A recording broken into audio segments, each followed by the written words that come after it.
Welcome to this week's Walk the Wu Wei. And tonight we've had a great suggestion from one of our members, all about the topic about seeking reassurance and how so many of us try to seek reassurance and validation from other people to know that we're good enough. And this is a great question because it goes right to the core of the subject. I love these core questions, so well done. It's a great question. A great question because I know it affects me and it affects like most other people. And so in terms of seeking reassurance or validation, this can be from parents, other family members, peers, colleagues, or more often than not, with a lot of our clients, it's what we call the faceless jury. So that's the name that a client said to me once. I thought it was a great term, the faceless jury. Who are these people that we're trying to please? Who are the people who are these people we're trying to please? Who are these people that we think are constantly judging us and critiquing us? And actually, in a lot of cases, people can't actually specifically pinpoint. It's just like people in general. Yeah. But of course, it's a big issue and it's something we need to deal with. So it's a real core issue. So David, do you want to kick off with talking about it then? Well, it goes back to the basic three lies. I'm going to repeat it. I'm sorry for those of you who've heard it. So the basic three lies we tell ourselves: I'm not good enough, I can't cope, I'm unlovable, or I have no value. So it normally goes down to I'm not good enough. And so what the person is doing, instead of looking inside, and here's the spiritual teaching, the true spirituality is always found inside, they're looking outside. And so they're looking outside for that reassurance, for someone to tell them that they're good. And I think you've got a couple of comments there, haven't you? Yes. Which really get to the heart of the matter. So for a lot of people, and a few of our Facebook community members have mentioned this kind of starts in childhood. So quite naturally, we look to our parents for guidance, for reassurance, for we kind of look to see, are we doing okay? Is this okay? For strokes. For positive strokes, to know we're learning and growing and we're doing the right thing. One member has said, for her, she remembers quite vividly when she was at school getting the gold star in her textbook off her primary school teacher, and how good that made her feel, how kind of satisfied that she'd done a good job and she was a great person. But the issue is that we're now adults, and a lot of us are still looking for those gold stars of approval. Well, I think that's the key, you see, that's the key, and that's the key that what I call the transition, because it's absolutely when, whatever age, 4, 5, 6, 7, it's great to have the gold star. But what is the transition when you don't need that gold star? What's the age? What's the age? What's is the there time? An age? Yeah. Is there an age? And I think that age is different for everyone.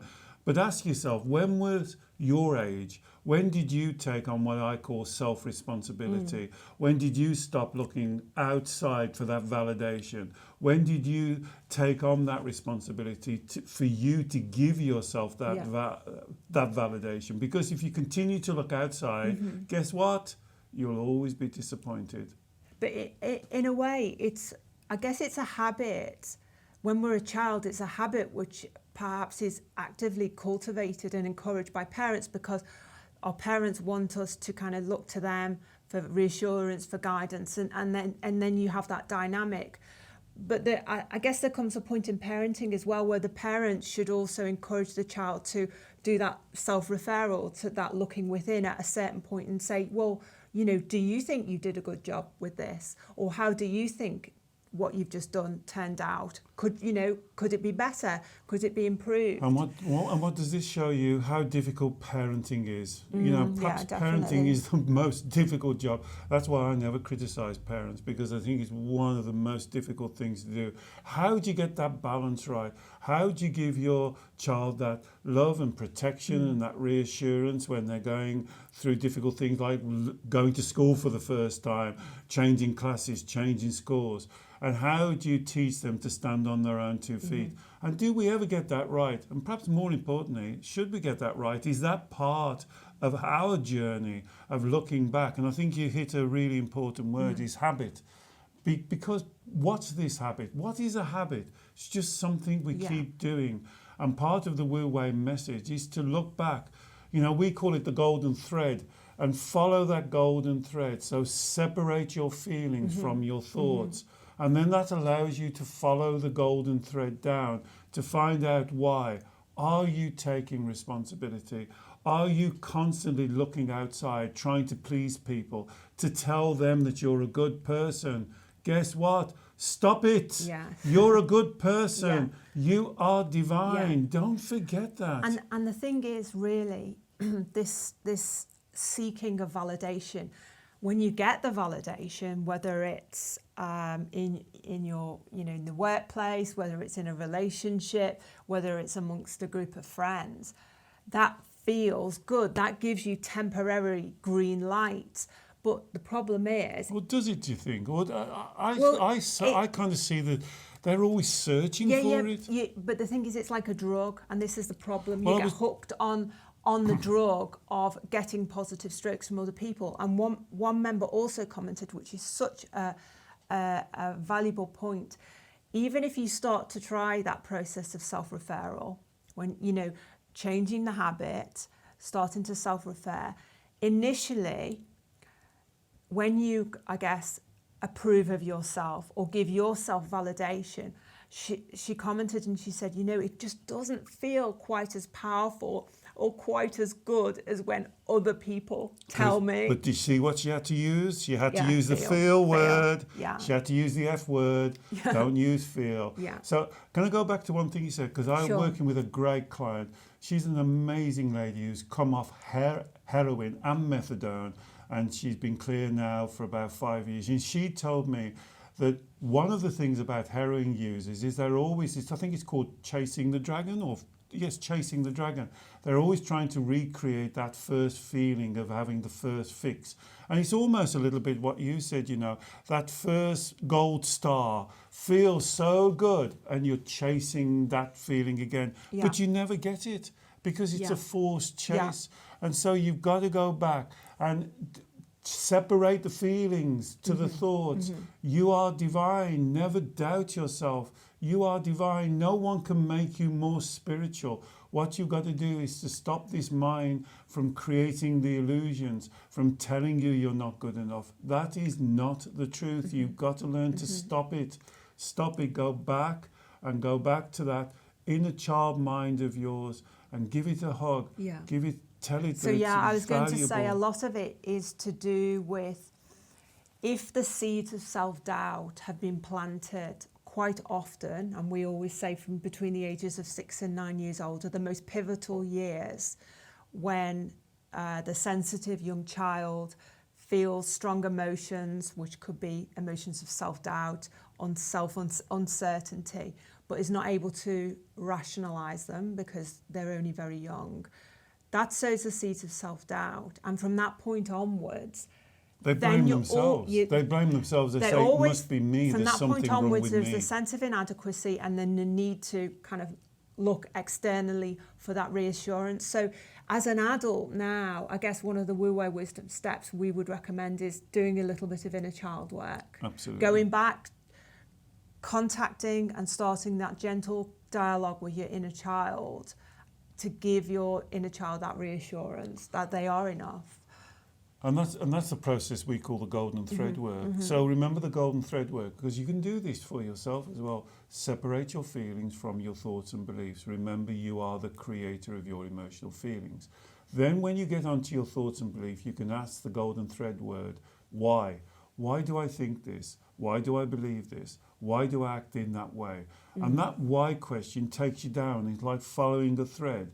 And when you cut a tree and it has the rings on the tree that donate the age of the tree, and the mind's a little bit like that. You have to go through the rings of the mind, and you go back peel back the layers.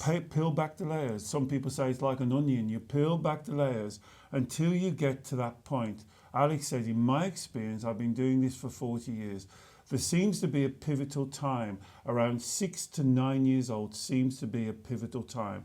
And the reason for this, I find, is A sensitive child, their sensitivity is fully developed, so they're sensitively fully aware. Then something happens in their life which really upsets their sensitivity, but their cognitive reasoning isn't aware.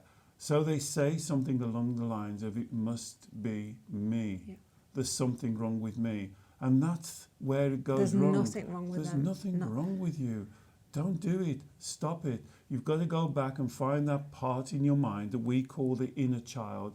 And you've got to speak to that inner child, because that inner child Speak needs help. truthfully. It Yeah. needs help and guidance, and it needs education. That really is what the loving thing to do. That's the spiritual message. And Why this question is so important. Yeah, and you know, this is something, it's almost like, you know, where you have like a workout regime or a healthy eating regime, this mindful process of being so careful about not seeking external validation, cultivating a habit of referring internally to your kind of inner voice, your authentic voice, which it will tell you you are good enough, will tell you how well you did, or whether, you know, next time we can try and do better. But cultivating that habit of trusting your own judgment, not the judgment of other people. It's so important, particularly in our society, where everything in the media and society is saying, you know, we have to look like this, we have to be doing this, we have to have this type of career, we have to have this type of status. You know, You'll be happy if you have this type of car. Self-doubt is, you know, cultivating self-doubt within human beings is what keeps a lot of the media industry and a lot of businesses, commercial businesses going. So it's so important to be aware of that and to cultivate this inner strength of unwavering self-doubt. And that's why the community is so important. And I want to encourage the community to help each other, because we all have this, you know, I'm not a gardener, and one of my clients said to me, self-doubt is like the Japanese knotweed. When it gets into your mind, it's really difficult to shift. And they're right. You've got to work at it all of the time. That's why a lot of people think I'm being funny when I say, stop it. Yeah. But you know, sometimes you've just got to say, stop it. Stop it. Stop it now. Don't go round and round that carousel. Yeah. Because ask yourself, when has trying to please other people ever worked for you? Yeah. It's never worked for you, and it will never work for you into the future. So you've got to stop that. Please listen to me. You are already divine. You are already awesome. Do not doubt yourself. And when you truly believe that, not 99%, 100%, as Alex said, is very important, and we need to work together and support each other to believe that. This is what this work is about. Once you have that fraction of doubt, the seed is set and it will keep on growing. So don't call it habit. Every time you hear yourself saying stop it. Stop it and remind yourself, you know, this is a drug which I am no longer going to partake in.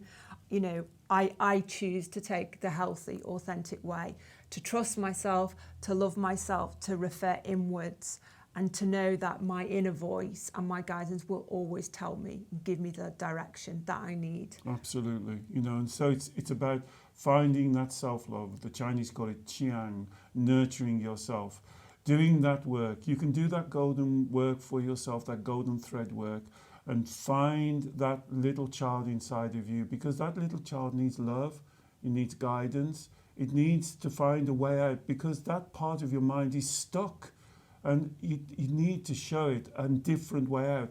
And that is the spiritual lesson. Yeah. And that's why I believe all of this stuff that we do here is spirituality. Yeah. This is a great, I mean, if you can crack this, I mean, we always say, you know, if you can crack the no judgment, no criticism, no comparing, and this falls into the same category. Absolutely. You know, no seeking reassurance. If you can crack this, it will absolutely transform your life. And that's why I call this a core question, because this question is so fantastic. And I'm sure I'd love to return back to this question, but this question really touches everybody, because as Alex says, we all have that little bit of doubt is in our mind. We all have to work.